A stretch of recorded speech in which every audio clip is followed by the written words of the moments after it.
Continuing our reading, Book of Jasher.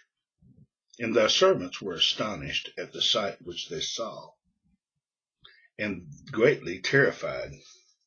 And we made our judgment upon the sight, and knew by our wisdom the proper interpretation thereof, that this thing applies to the child that is born to Terah, who will grow up and multiply greatly, and become powerful, and kill all the kings of the earth, and inherit all their lands, he and his seed forever.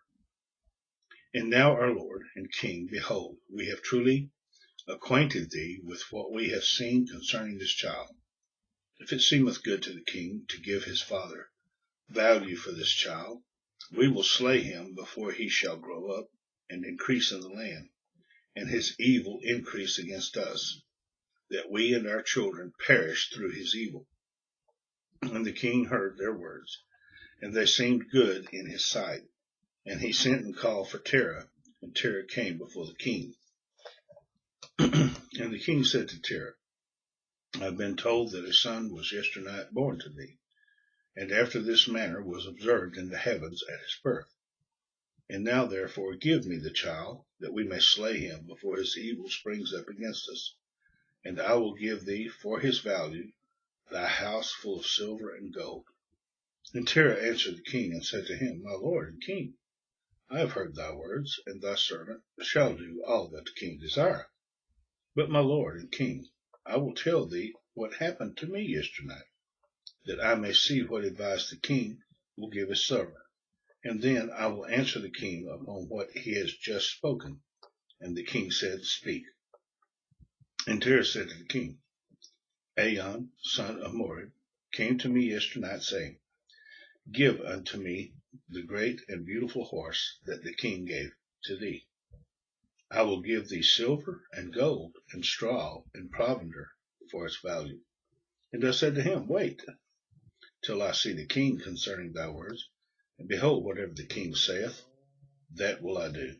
And now, my lord and king, behold, I have made this thing known to thee, and the advice which the king will give unto his servant, I will follow. And the king heard the words of Terah, and his anger was kindled, and he considered him in the light of a fool. And the king answered Terah, and he said unto him, Art thou so silly, ignorant, and deficient in understanding, to do this thing, to give thy beautiful horse for silver and gold, and even for straw and provender? Art thou so short of silver and gold, that thou shalt do this thing, because thou canst not obtain straw and provender to feed thy horse? And what is silver and gold to thee, or straw and provender, that thou shouldest give away that fine horse which I gave thee, like which there is none to be had on the whole earth? And the king left off speaking, and Terah answered the king, saying, Like unto this has the king spoken to his servant. I beseech thee, my lord and king, that in this which thou didst say unto me, saying, Give thy son, that we may slay him, I will give thee silver and gold for his value. What shall I do with silver and gold after the death of my son? Who shall inherit me? Surely then, at my death, the silver and gold will return to my king who gave it. And when the king heard the words of Terah, and the parable which he brought concerning the king, it grieved him greatly, and he was vexed at this thing, and his anger burned within him. And Terah saw that the anger of the king was kindled against him, and he answered the king, saying, All that I have is in the king's power. Whatever the king desireth to do to his servant, that let him do. Yea, even my son, he is in the king's power, without value in exchange, he and his two brothers that are older than he. And the king said to Terah, No, but I will purchase thy younger son for a price. And Terah answered the king, saying, I beseech thee, my lord and king, to let thy servant speak a word before thee, and let the king hear the word of his servant. And Terah said, Let my king give me 3 days' time till I consider this matter within myself, and consult with my family concerning the words of my king. And he pressed the king greatly to agree to this. And the king hearkened to Terah. And he did so, and gave him 3 days' time.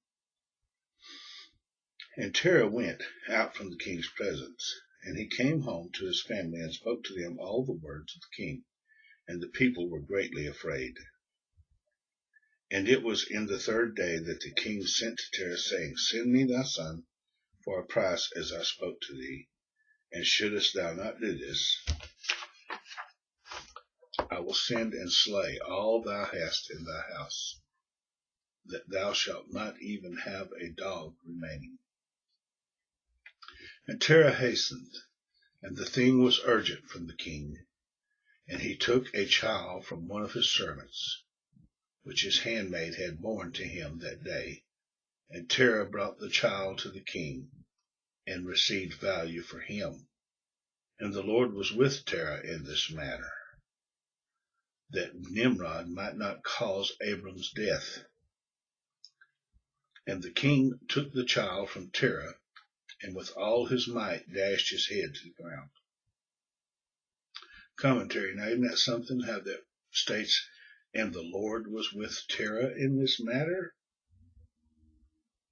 That the Lord would even approve, by implication here, to give this innocent child from one of his servants to a king, that he might dash his head against the ground. Anyway, I find that really hard to imagine in my point of view, but anyway, this is the reading. I'll get back to the reading now. For he brought it, had brought it. Terah and with all of his might dashed his head to the ground, for he thought it had been Abram. And this was concealed from him from that day, and it was forgotten by the king, as it was the will of providence not to suffer Abram's death. And Terah took Abram his son secretly, together with his mother and nurse, and he concealed them in a cave, and he brought them their provisions monthly. And the Lord was with Abram in the cave, and he grew up. And Abram was in the cave 10 years.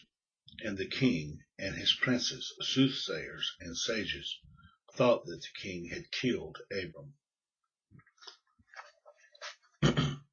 And Haran, the son of Terah, Abram's oldest brother, took a wife in those days.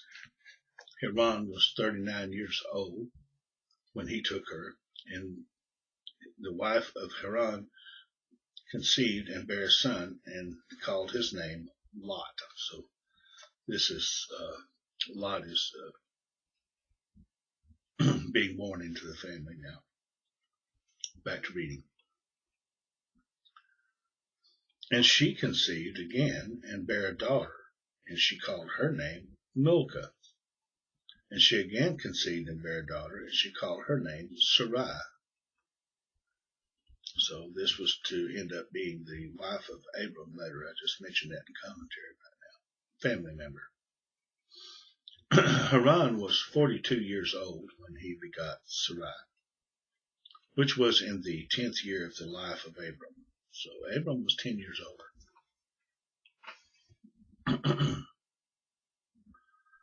And in those, according to the writing of Jasher here, and in those days, back to reading, Abram and his mother and nurse went out of the cave, as the king and his subjects had forgotten the affair of Abram.